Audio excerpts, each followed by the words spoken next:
আসসালামু আলাইকুম প্রিয় দর্শক। যার মা এত অসুস্থ থাকা সত্ত্বেও তারেক রহমান দেশে আসতে পারতেছে না, কেন আসতে পারতেছে না? এত কিসের ভয়? যেখানে আমার মাই নেই সেখানে ভয় পেয়ে কি লাভ? কেমন ছেলে সে? চলুন শুনে আসি কাদের ভয়ে তারেক রহমান আসতে পারতেছে না দেশে। উনি বলছেন, হাও মাও করে কেঁদে বলছেন কাদের ভয়ে আসতে পারতেছে না। চলুন ভিডিওটা শুনে আসি, তারপর বিস্তারিত আলোচনা করবো ইনশাল্লাহ। আমার ধারণা আপনি পলিটিক্যাল অ্যাসাইলামের জন্য আপনি দেশে যাচ্ছেন না, এবং তার চেয়েও আরো কয়েকটা বিষয় আমি বলি। আপনি বিএনপির অনেক নেতাকে আপনি ভয় পান। গোরখতক আব্বাস আপনাকে ইন্টারমিডিয়েট করে, এবং আব্বাসের খুনিদের আপনি প্রচন্ড ভাবে ভয় পান। আপনি ফালুকেও ভয় পান, মোসাদ্দেক ফালু, এবং ফালুর ভাই নুরুকেও আপনি ভয় পান। আপনি আব্দুল আউয়াল মিন্টুকে ভয় পান, আপনি আমানুল্লাহ আমানকে ভয় পান, আপনি সাদেক হোসেন খোকা ছেলে ইশরাককে পর্যন্ত আপনি ভয় পান। কেন ভয় পান জানেন? তারা সবাই আপনাকে জয় বাংলা করে দিতে পারে। আপনি নিজে চিন্তা করেন, আমার মাকে হাজতে ঢুকাইছে, একটা লোককে আমি রাস্তায় নামাইতে পারি নাই। আমি গেলে আমার তো ঠ্যাং ভেঙে দিবে। আর্মি আমার পাঁচটা ভাঙ্গা দিছে, আমার শরীরের 10টা হাত ভাঙ্গা দিছে। এবার দেশে গেলে আমার গলা কাটবে, কিন্তু ডক্টর নওশাদের কথাটাকে আমি অ্যাভয়েড করতে পারি না। একটা মানুষ যখন কঠিন অবস্থার মধ্যে পড়ে, হার্ডশিপের মধ্যে থাকে তখন সে ভালো সিদ্ধান্ত নেয়, কিন্তু চাপের মধ্যে থেকে আপনি সিদ্ধান্ত নেয়ার মতো পরিপক্ক রাজনীতিবিদ হিসাবে আপনি গড়ে ওঠেন নাই। আমার কষ্ট লাগে, আপনার মা মারা যাচ্ছে। আপনার মা আমার মা, মা তো মা। আপনার মাকে যদি আমি কম্পেয়ার করি অন্য কোনো মায়ের সাথে, ভুল হবে। আপনার মা বাংলাদেশের ইতিহাসের বহু কিছুর সাক্ষী। আপনার মা বাংলাদেশের রাষ্ট্রীয় ভাবে বহু গোপনীয়তা ওনার মাথায় আছে, ওনার মনে আছে, ওনার ব্রেইনে আছে, ওনার সফলতা আছে, ওনার ব্যর্থতা আছে, ওনার অদূরদর্শিতা আছে। সবকিছুর মধ্যে বাংলাদেশের জনগণ ওনার মধ্যে এমন কিছু দেখেছে যেখানে দেশপ্রেম দেখেছে। ওই দেশপ্রেমটার জন্য আপনার মাকে নিয়ে আমার কথা বলি। আপনি নিজে তারেক রহমান চিন্তা করে দেখেন, আপনার বাবার নাম যদি জিয়াউর রহমান না হতো, আপনার মায়ের নাম যদি বেগম খালেদা জিয়া না হতো, আপনাকে নিয়ে কেউ কথা বলতো না। সর্বশেষ আমি একটা কথা বলবো, আপনি এখনো বিএনপির আনপ্যারালাল লিডার। আপনার জন্য আমার প্রেসক্রিপশন, আমি জানি আমার এই প্রেসক্রিপশন শুনে ডক্টর নওশেদ গোসা করবে, ইঞ্জিনিয়ার জিয়া গোসা করবে, অ্যাডভোকেট মামুন গোসা করবে, কিন্তু তারপরে আপনার জন্য আমার প্রেসক্রিপশন, আপনি এখনো বিএনপির আনপ্যারালাল লিডার। আপনি হচ্ছেন বাংলাদেশ জাতীয়তাবাদী দলের গ্লু।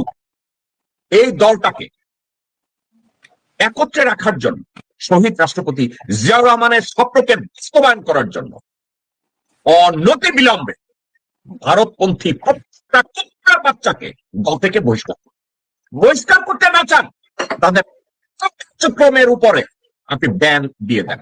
সালাউদ্দিনকে ছাড়ান, ও বিএনপি সাওয়া, ওই দেশের রয়ের দালাল, হচ্ছে ভারতীয় দালাল, হচ্ছে সচ্ছল। আপনাকে বাংলাদেশে গেলে একটা লোক যদি পিছন থেকে গুলি করে, ওই লোকটা সালাউদ্দিন, ওই লোকটা আমির চৌধুরী, ওই লোকটা গোরখতক আব্বাস, ওই লোকটা আব্দুল আউয়াল মিন্টু, ওই লোকটা আমানুল্লাহ আমান, ওই লোকটা ফজা, ওই লোকটা ইশরাক। ভারতপন্থী প্রত্যেকটা কুত্তার বাচ্চাকে দল থেকে বহিষ্কার করুন, বহিষ্কার করুন। আর একটা কাজ করুন, আপনি নিজে আপনার স্পিচ রাইটার পরিবর্তন করে নিজে বলেন যে ভারতের সম্প্রসারণবাদের যে কোনো নীতিকে বিএনপি গ্রহণ করবে না, ভারতের পিছনে কোন প্রকার বরদাস্ত বিএনপি করবে না। আপনি যদি একটা 10 মিনিটের ভাষণ দেন, পুরা বিএনপি আপনার পিছনে দাঁড়িয়ে যাবে। আপনি যদি গোরখতক আব্বাসকে দল থেকে লাথি মেরে বের করে দেন, ও মধ্যেও নেরিকুত্তা হয়ে যাবে। কারণ ওর যদি বিএনপির নেতৃত্ব না থাকে, পরিবহন ব্যবসার থেকে সে লাথি খাবে। যদি এই মুহূর্তে আপনি বহিষ্কার করেন, ও কেরানীগঞ্জে মাইর খাইয়া অঙ্গলের নিচে ঢুকে যাবে। আপনি যদি আব্দুল আউয়াল মিন্টুকে আজকে বিএনপি থেকে বহিষ্কার করেন, ওদের কোনো অস্তিত্ব থাকবে না। আপনার হাতে অনেক ক্ষমতা, আপনি শুধু ডিক্লার করে দেন যে ওরে ওরে ওরে ওরে বহিষ্কার করলেন।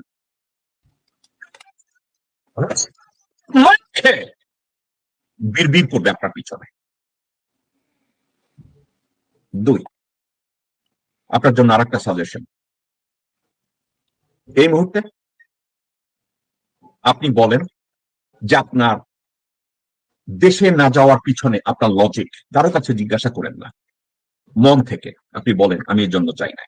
আপনার যদি ব্রিটিশ অ্যাসাইলামের জন্য আপনি যদি ওখানে না যান, যেহেতু আমি লিগ্যাল প্র্যাকটিসে আছি, আমি জানি আপনার ওখানে কিছু লিগ্যাল ইস্যু আছে, এটা আপনি বলতেই পারেন। কিন্তু একটা কথা, অ্যাগেইন, রাজনীতি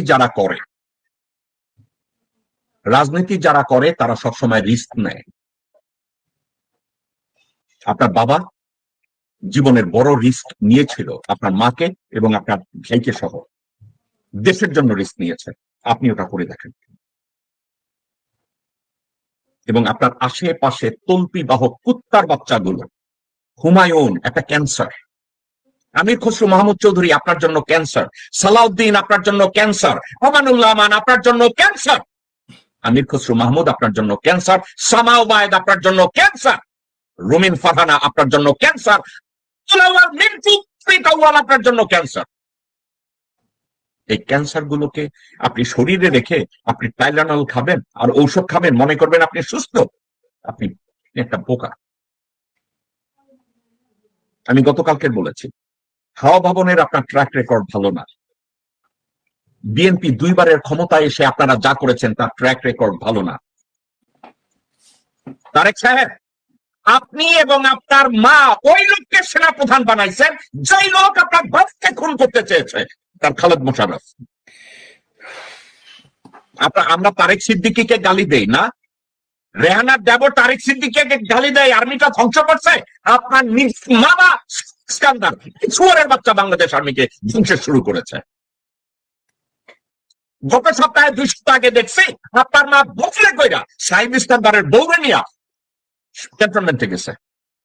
মানুষ শিখে, ভুল থেকে মানুষ শিখে, আপনারা শিখেন না। মানুষ ভুল থেকে শিখে যে এই ভুল আর করা যাবে না, কিন্তু আপনারা শিখেন না।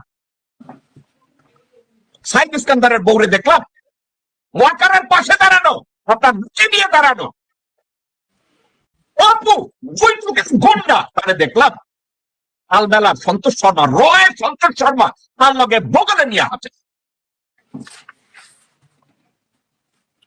রয়ের লোক মুশফিক ফজল আনসারি রে আপনারা অ্যাম্বাসেডর বানান।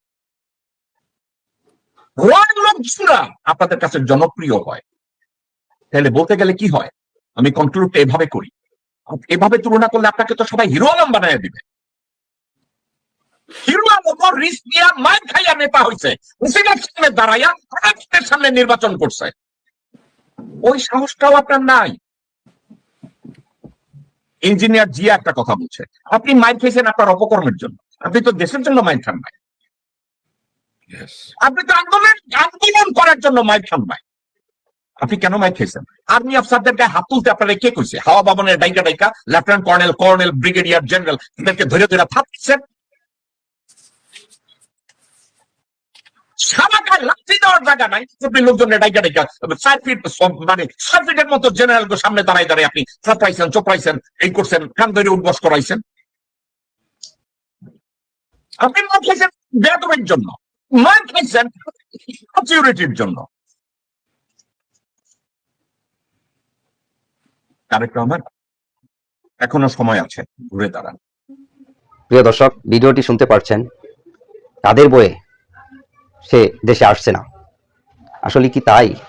বিএনপির লোক অথচ বাইরের কেউ না।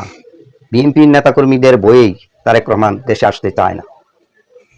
কেন চায় না আপনারা কমেন্টে জানাবেন। আর ভিডিওটি ভালো লাগলে লাইক, কমেন্ট, সাবস্ক্রাইব করতে ভুলবেন না। আজকে এখানেই শেষ। আল্লাহ হাফিজ।